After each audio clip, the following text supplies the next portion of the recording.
Hola queridos estudiantes, vamos para la clase de hoy, ves la clase del 20 de julio.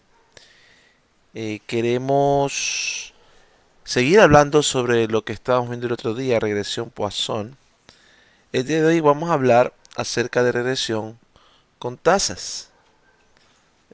Vamos a ver aquí, con tasas. Y vamos a ver eh, cómo se hace la regresión Poisson con tasas. Vamos a poner un ejemplo. Supongamos que yo estoy tratando de modelar casos de dengue quizás, ¿no? En varias provincias del Ecuador. Ahora, si yo tengo Guayas, ¿verdad? Un asunto de Guayas es que aquí hay muchas más personas. Aquí, cuando yo hablo de los casos de dengue, quizás Y sea casos de dengue, ¿verdad? Es posible que aquí observe muchos más casos que, por ejemplo, en el oro. Aunque el oro eh, a lo mejor tiene condiciones similares a las del Guayas en cuanto al mosquito que produce el dengue. Como tiene menos gente, es posible que haya menos contagios. Entonces, de alguna manera, el tamaño de la población va a incidir directamente en, el, en la media de la Poisson. Pero eso es una incidencia directa. Aparte de eso, habrán las variables explicativas, ¿no? Quizás cosas que tengan que ver con la acumulación de agua u otras cosas así, ¿no? Pero hay ciertas cantidades que afectan directamente. Puedo tener casos de dengue, casos de COVID eh, y otras cosas, ¿no? Por ejemplo, otro ejemplo que no tiene que ver con población, tiene que ver con defectos en telas o en lonas. A veces se vende, por ejemplo, quizás una lona sea de este tamaño, quizás la de acá sea más grande, a lo mejor otra es un poco así.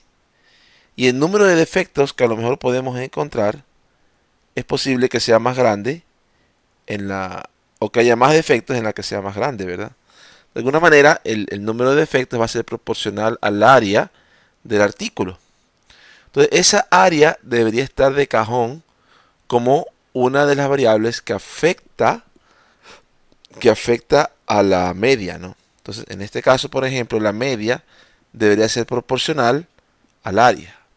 Y lo mismo ocurre acá, la media debería ser proporcional a la población. Vamos a poner aquí población. ¿Ok? Entonces, a veces hay ciertas cantidades que le hacen o le dan proporcionalidad. ¿Ok? Entonces, ¿cómo incluimos esas cantidades? Eh, Pudiéramos hacer, por ejemplo, el, el conteo. Ah, y bueno, un detalle más sobre la población, ¿no? Bueno, ya mismo menciono eso. Entonces, una forma de incluir una tasa, vamos a suponer que la media, vamos a poner esta, ¿no? En vez de modelar la media directamente, modelamos la media sobre t. ¿Y por qué indico t? Porque en algunos casos la proporcionalidad es el tiempo. Quizás no en los dos ejemplos que puse aquí, pero piensen en este otro ejemplo, ¿no? Vamos a ver en varios periodos, eh, quizás en los periodos de la mañana del banco, cuántas personas llegan. Entonces, quizás un banco, y de la mañana es hasta el mediodía, ¿no? Entonces, tenemos una sucursal que queda en el centro, que abre a las 8, termina su mediodía a las 12. La que queda en el mall abre a las 10, a las 12 es el mediodía. Y tengo otra que queda quizás en la Alborada. Esta. Entonces, cuando hablamos de los clientes de la mañana, obviamente va a ser proporcional al tiempo, ¿verdad? Donde estoy observando un tiempo más grande, voy a posiblemente obtener más clientes. Pero esto de aquí también pudiera ser, por ejemplo, pacientes. Quizás yo observo un paciente durante 4 meses y observo otro paciente a lo mejor durante un periodo más largo, 10 meses, ¿verdad? Y estoy observando quizás eh, si el paciente tiene algún síntoma o desarrolla algún efecto colateral.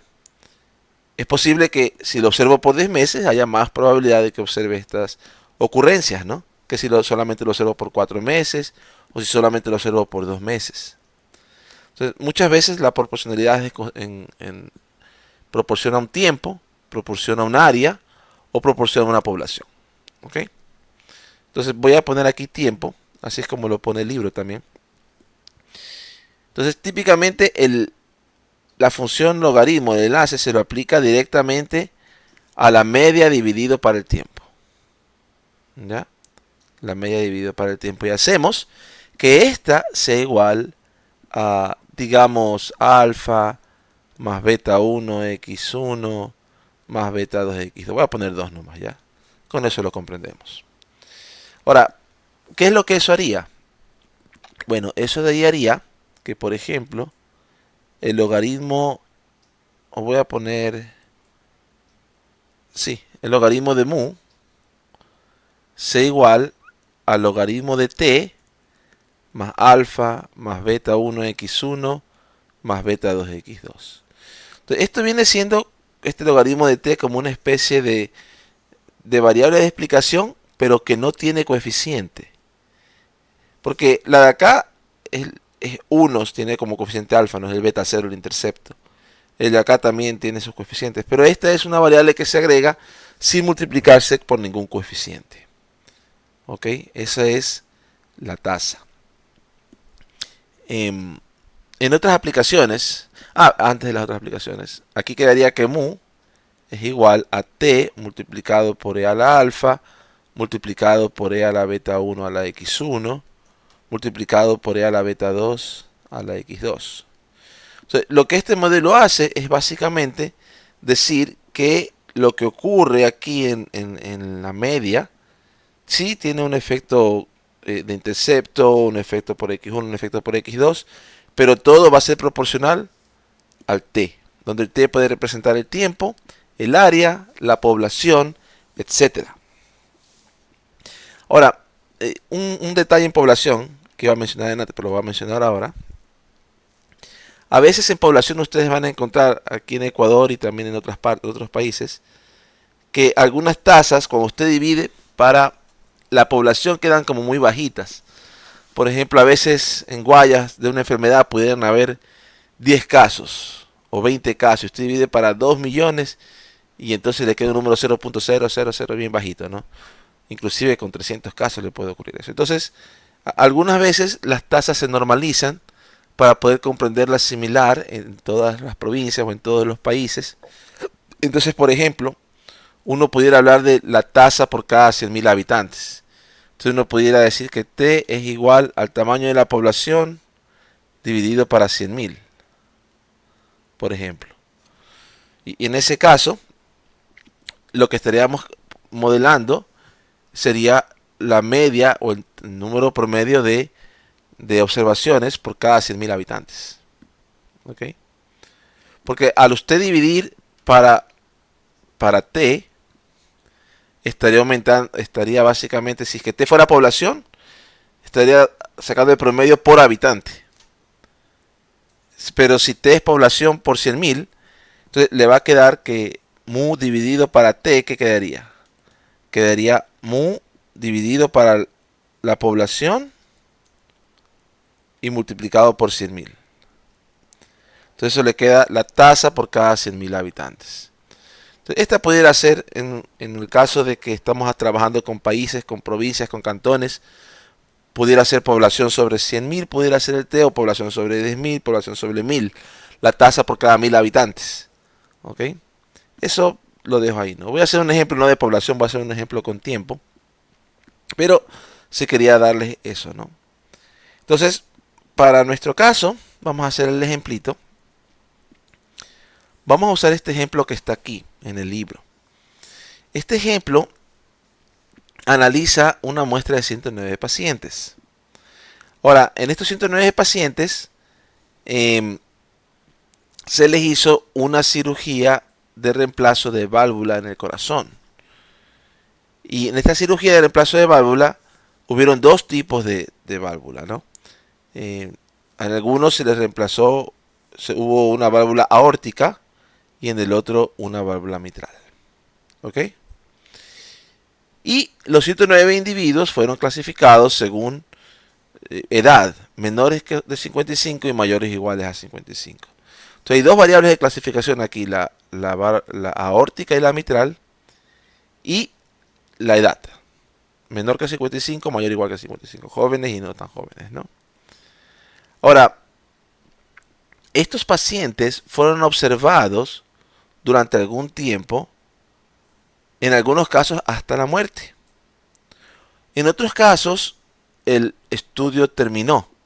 Simplemente ya terminó el periodo del estudio y ya no observé que el paciente se murió. En otros casos, los pacientes se retiraron del estudio. Por diferentes razones, se mudaron, lo que sea, ya no pudieron participar en el estudio. ¿Ok? Entonces, algunos pacientes murieron, otros no sabemos cuándo murieron. No todos tienen el mismo tiempo de observación. Por ejemplo, algunos solo estuvieron en el estudio 3 meses, mientras que otros estuvieron en el estudio hasta 97 meses. ¿Ok? La variable de respuesta aquí es si el sujeto murió. Si el sujeto murió, ¿no? Y también se midió como variable de respuesta el tiempo de seguimiento. Pero vamos con esta, ¿no? El sujeto murió o no murió. Ahora, para los sujetos que murieron, tenemos el tiempo desde la cirugía hasta la muerte. Pero para los sujetos que no murieron, solamente tenemos el tiempo de seguimiento. Para este sujeto se lo siguió 10 meses, al de acá se lo siguió 50 meses, pero no murió durante el estudio. ¿Ok? Entonces, ese es el estudio que está aquí, ¿no? Tenemos informaciones incompletas. Esto también se llama datos censurados en análisis de supervivencia o análisis de confiabilidad. Análisis de supervivencia se estudia en medicina y análisis de confiabilidad en ingeniería. Pero ambos tienen los mismos modelos, las mismas matemáticas y similares modelos probabilísticos, ¿no? Aquí tenemos datos incompletos porque algunas muertes las observé, otras muertes quizás después se murieron. Esto fue en 1981, a lo mejor muchos de ellos ya están muertos ahorita, pero no sabemos cuándo, solo sabemos cuándo se retiraron. ¿Ok? Entonces este es el estudio. Entonces tenemos aquí la tabla 4.5. ¿Ya? ¿Y qué tenemos en esta tabla? Tenemos la edad, menor que 55, mayor o igual que 55, el tipo de válvula del corazón, aórtica o mitral, y tenemos aquí el número de muertes en cada tipo, 4, 1, 7, 9. Pues son bien pocas las muertes, la verdad es que no observamos tantas muertes, no se observó tantas muertes en ese estudio. Pero no tengo aquí a los vivos. Y quizás nos pudiéramos ver tentados a modelar esto con vivos, es decir, la proporción de vivos, la proporción de muertos, y hacerlo como un GLM binomial, un modelo de regresión logística, como una tabla 2x2x2. Sin embargo, esa forma de analizarlo no sería la correcta, no sería apropiada. Porque los sujetos que están en cada una de estas celdas 2x2x2 no estuvieron todos la misma cantidad de tiempo en riesgo. Algunos solo se los observó 3 meses después de la cirugía, otros más, otros menos, hasta 97 meses. ¿Cuántos 97 meses, por cierto? 12 por 8, 96. Hasta 8 años se los observó. ¿Ok? 8 años y un mes. Pero en algunos casos ya hubo que terminar el estudio, ¿no? Y otros se retiraron, como dije al principio.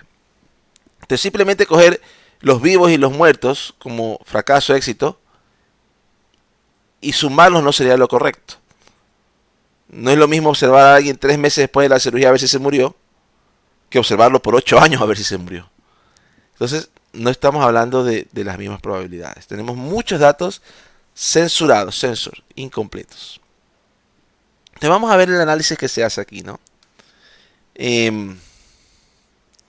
Tenemos esta variable que se llama tiempo en riesgo.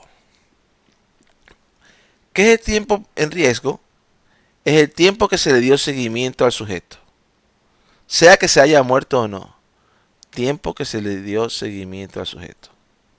Entonces, para una edad particular o para un grupo de edad y para un tipo de válvula, se sumó todos los tiempos de riesgo de todos los individuos en ese grupo. ¿Ok? Entonces, por ejemplo, el primer individuo lo observé 4 meses, el otro lo observé 15 meses, y así, todos los individuos se sumaron aquí. Entonces, el tiempo total, si consideramos todos los que eran jóvenes y que tenían el tipo de válvula aórtica, entonces el tiempo total en riesgo que tuvieron estos individuos fue 1259. Y en ese tiempo en riesgo observé 4 muertes. ¿Ok? Entonces ahora sí ya tengo una comparación un poco más justa. Obviamente, si observo más tiempo en riesgo, esperaré más muertes, ¿no? Entonces, pero también pudiera ser que las muertes sean debido a la edad, o las muertes también sean debido a el tipo de válvula. Entonces, aquí 1259 meses quiere decir que si sumo los tiempos de seguimiento de todos los individuos que estaban en esta celda, suman 1259 meses. Acá, digamos, 2082 meses. ¿Ok? Acá 1417 meses. Y acá 1647 meses. Entonces, por ejemplo, aquí observé 9 muertes, acá 1 muerte, aquí 4 muertes y acá 7 muertes. Entonces, en vez de dividir 7 para el número de individuos en la celda, para sacar la probabilidad de muerte, vamos a sacar una tasa de muerte. Esta tasa de muerte que está aquí la hizo como número de muertes dividido para el número total en riesgo, ¿no? Y entonces eso va a dar una tasa, una especie de tasa mensual, ¿no? Para este caso, ¿no?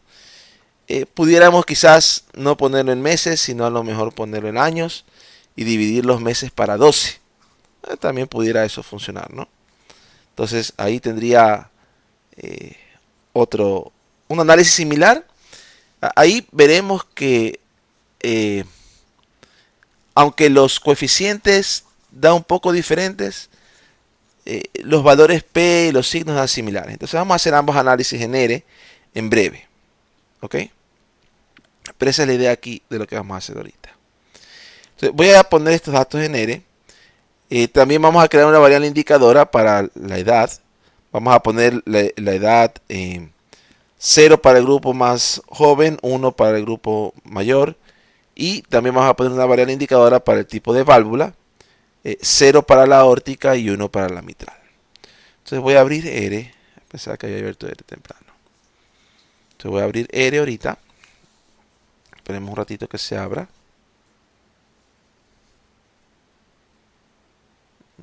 Ya.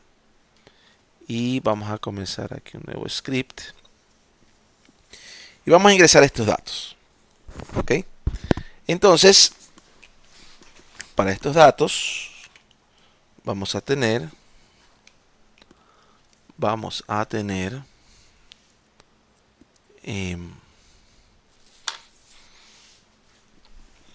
lo vamos a hacer como regresión Poisson. Entonces, en vez de ponerlos como tabla de contingencia, vamos a crear las variables, ¿no?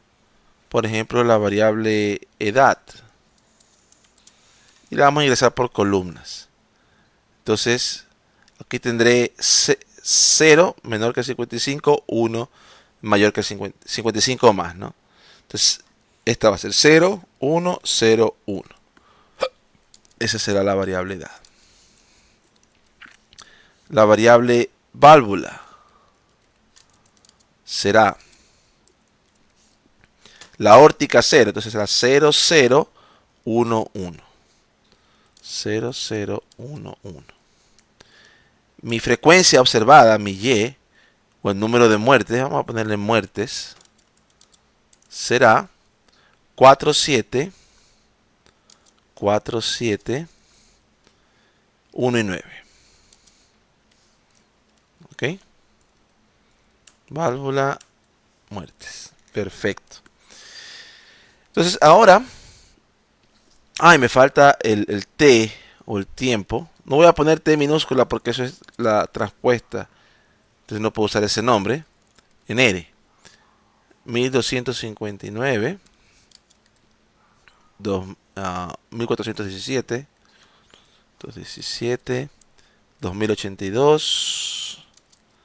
Y 1647. 1647. Perfecto. Ahí está el tiempo, ¿no? Ese es el tiempo en meses, ¿verdad? Quizás lo pueda trabajar también con el tiempo en años. Ya vamos a ver. Entonces, yo quisiera ajustar aquí este modelo. El que el logaritmo de mu sea igual a alfa más beta 1 x1 más beta 2 x2 más este logaritmo aquí del tiempo. ¿Ok? Entonces, vamos a hacer el modelo de regresión 1. Va a ser un GLM. La fórmula será muertes versus ¿cómo incluyo el tiempo? El tiempo lo vamos a incluir con algo que se llama el offset. ¿Ok? Antes de poner el offset, vamos a poner aquí la ayuda de GLM. Hay dos formas de poner el offset, ¿no? Y les voy a enseñar las dos. Una es utilizando aquí el argumento offset, ¿verdad? Dice, puede ser usado para especificar un conocimiento a priori de un componente que debe incluirse en el modelo. Debería ser null o un vector numérico de igual longitud que el número de casos. Pero también dice one or more offset, uno o más términos de offset pudieran ser incluidos en la fórmula en vez de eso, ¿no? Entonces, vamos a incluir los offset directamente para ver cómo nos va. Vamos a poner aquí muertes versus edad más válvula a partir de la familia Poisson. Por default es el enlace logarítmico. Ahí está la familia Poisson. Y los datos o el offset. El offset va a ser igual al logaritmo de tiempo. Entonces, el offset es lo que se le agrega aquí al componente lineal y se le agrega tal como está sin multiplicar por nada, ¿no? Entonces vamos a ver qué nos da aquí. Sumar y reg 1. Ahí nos da, ¿no? Menos 6 más 1, 22 edad, menos 0.3299 válvula. Solo déjeme verificar si dio similar o lo mismo que el libro. 1.22 y menos 0.33, sí. Sí dio lo mismo. Muy bien.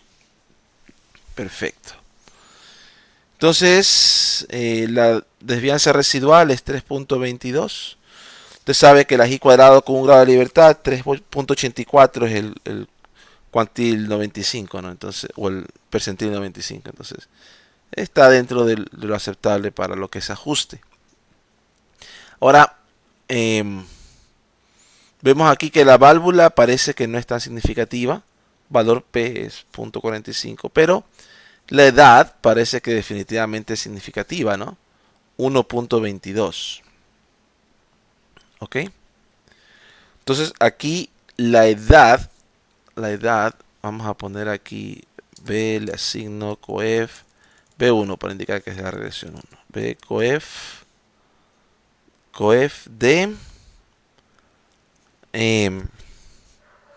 reg 1. Y si yo hago exp de B1, el coeficiente de edad, que es el segundo, da 3.39. Quiere decir que la posibilidad de muerte en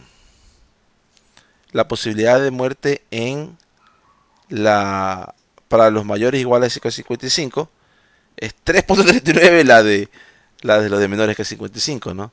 Es un 239% más. Es bastante, pues, ¿no? La diferencia, y creo que eso se esperaba. Ya. Otra forma de poner el offset. Voy a ponerla acá. Un rec 2. En vez de poner aquí el offset, se puede poner también acá. Muertes versus. Vamos a poner aquí offset. Offset de tiempo. No, offset logaritmo de tiempo. Ahí sí.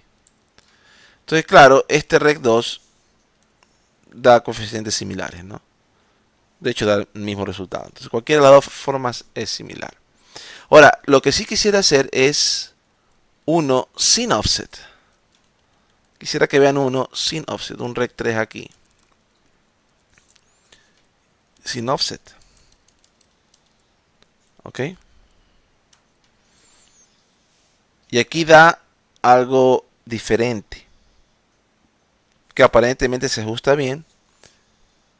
Pero este de aquí simplemente ha tomado como que yo tenga dos variables, edad y válvula, y no ha tomado en cuenta para nada cuántos individuos hubieron en cada una, cuánto es el tiempo de riesgo. Entonces, este resultado de aquí ya no es tan válido, ¿no? Eh, Dio similar, pero aquí, por ejemplo, da menos 0.09 cuando antes era menos 0.32. El intercepto, mire el cambio grande de intercepto, ¿no? Acá se hablaba de menos 6, mientras que acá se hablaba de 0.96. El intercepto es súper diferente. Las pronósticos son diferentes. Si usted hace un pronóstico, por ejemplo, de la regresión 1, usted hace un pronóstico de la regresión 1, vamos a ver, pronóstico de la regresión 1, vamos a suponer un data frame. Ahora, aquí vamos a hacer algunas cositas, ¿no? Aquí le pondría edad igual 0, válvula igual 0. Vamos a ponerle ahí. Veamos un ratito qué da eso, ¿no? Ya. Entonces, para ese pronóstico, me dio 4 valores. ¿Por qué me dio 4 valores? Porque consideró estos offset. Es decir, para edad 0 y válvula 0, considera el número de muertes que observaría en 1259 meses de observación, 1417, 2082 y 1647. Quizás pueda obtener, si yo le pongo aquí a lo mejor tiempo, déjeme ver si le pongo tiempo. Vamos a suponer que le pongo 1000. Ahí me da uno solo. Entonces, cuando no le di tiempo, supuso que iba a hacer este pronóstico con este de válvula para estos 4 posibles tiempos. Ahora, vamos a inventarnos un tiempo, ¿no? Vamos a suponer que voy a observar 100 individuos por un año. Es decir, el tiempo total de observación será 1200. ¿Cuántos espero que se me mueran con edad 0 y válvula 0? Casi un individuo. 0.77. ¿Ok? Pudiera también aquí poner todas las combinaciones, ¿no? Digamos, pudiera poner aquí edad 0 y edad 1 con válvula 0. Vamos a ver esas. A ver, sabe que aquí vamos a hacer uno nuevo.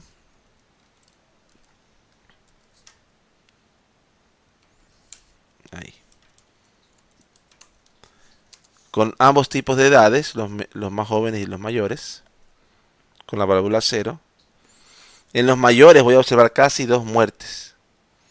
Es decir, si yo voy a observar 10 sujetos, eh, perdón, 100 sujetos por un año, si observo 100 sujetos por un año que son menores que 55, esperaré casi una muerte en promedio. El número de muertes será Poisson. Si yo observo 100 sujetos por un año entero, entonces en promedio veré 2 muertes. El número de muertes será Poisson con, con promedio 1.998. Entonces, esa sería la forma correcta, incluir el tiempo de observación. Ahí estamos, es una forma de analizar los datos incompletos. Si usted lo hace directamente con número de éxitos y número de fracasos, va a ser una comparación injusta y no le va a dar los resultados válidos. ¿Ok? Podríamos repetir esto también para REC 3. En REC 3 no necesito tiempo. REC 3 no necesito tiempo. En REC 3 simplemente me dice que se esperan 0.96 y 2.12. ¿Para qué tiempo corresponde eso? No hay forma de saberlo, siempre me va a dar eso, ¿no? Acá hubiera podido hacer, por ejemplo, no para 100 sujetos. Vamos a suponer que lo hacemos para 1000 sujetos. Por un año los observo, 1000 sujetos. Entonces ahí me decía, si vas a observar 1000 sujetos por un año entero, los que tenían, si tienes 1000 sujetos en menores de 55 años, los observas por un año entero, haciéndole la válvula aórtica, la operación, vas a observar en un año unas 3 muertes. Pero si tienes más de 55, vas a observar en un año unas 4.3 muertes. ¿Ok? Esa información la tenemos en el REC 1. Pero el REC 3 ni siquiera hay información sobre el tiempo. Es pura información de la tabla de contingencia que solamente tiene, digamos, 4719. Pero no toma en cuenta para nada el tamaño de muestra, no toma en cuenta para nada el número de éxitos, el número de fracasos o el tiempo que estuvieron, ¿no? Entonces, esta es una forma de analizar este tipo de datos que tienen términos de offset, le dicen en inglés. También podemos llamarle como términos fijos o tasas, ¿no? Estamos modelando tasas. ¿Ok? Sí, la Poisson tiene estas cosas, ¿no? De cómo funciona con sus tasas. Muy bien. Hay un dato más que quiero hablar sobre la Poisson. Y ya con esto terminamos lo que es la regresión Poisson. Y es... Ahorita acabamos de ver un ejemplo de modelar Poisson para algo que parece una tabla de contingencia. Pero, ¿qué tal si ahora lo modelamos para una tabla de contingencia en sí? Entonces, tenemos una tablita de contingencia, ¿verdad? Y aquí tenemos, digamos,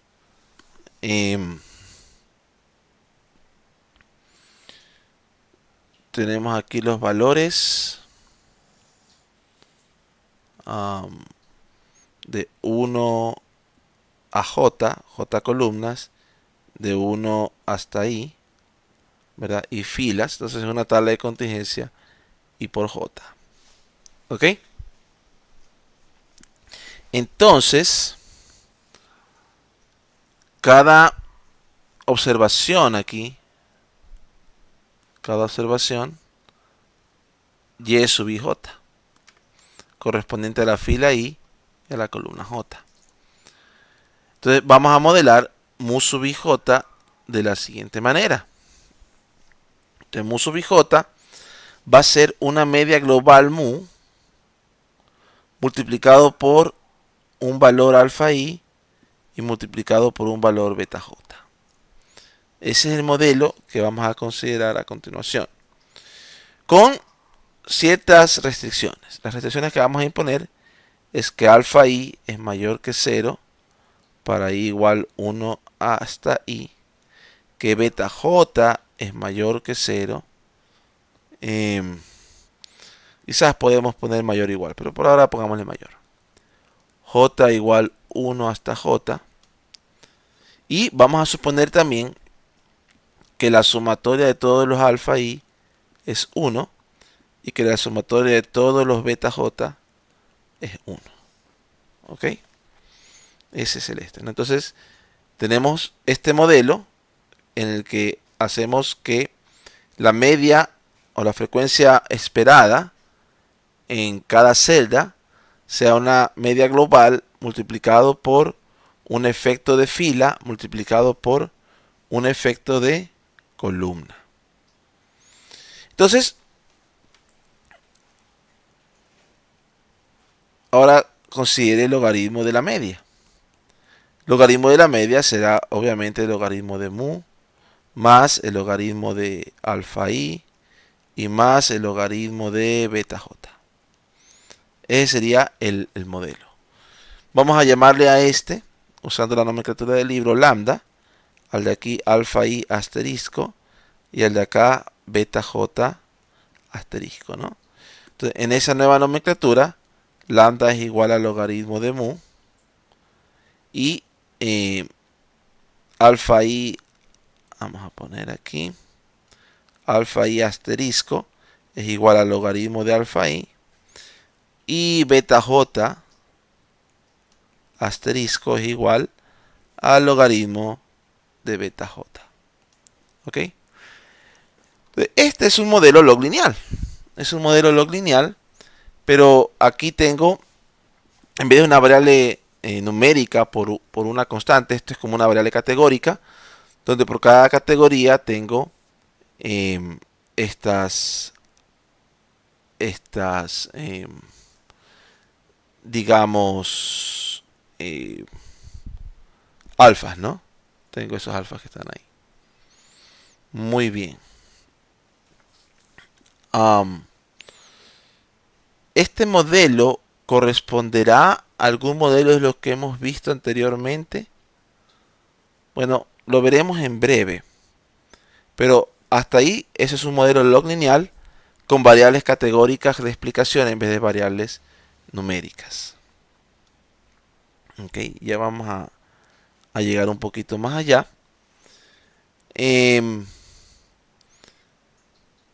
Aquí estamos suponiendo que los y y j son todos Poisson,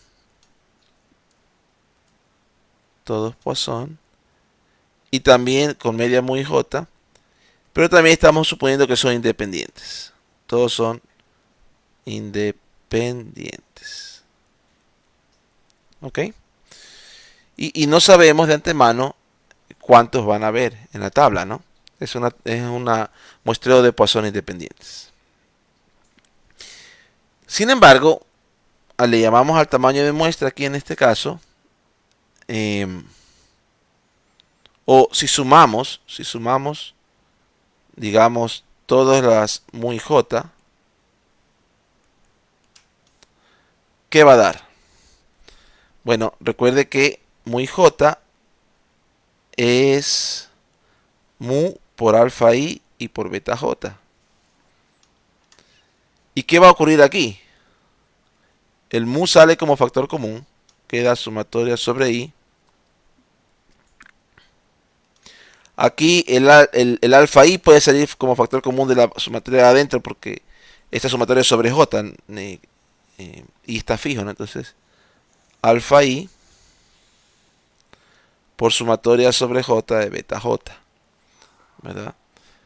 En el supuesto que hicimos, esta sumatoria vale 1, ¿verdad? Vamos a poner ese con el de aquí. Esta sumatoria vale 1. Entonces queda la sumatoria de alfa i, la cual también vale 1. Entonces la sumatoria de mu y j es simplemente mu. La sumatoria de mu y j es mu. Eso quiere decir que el total,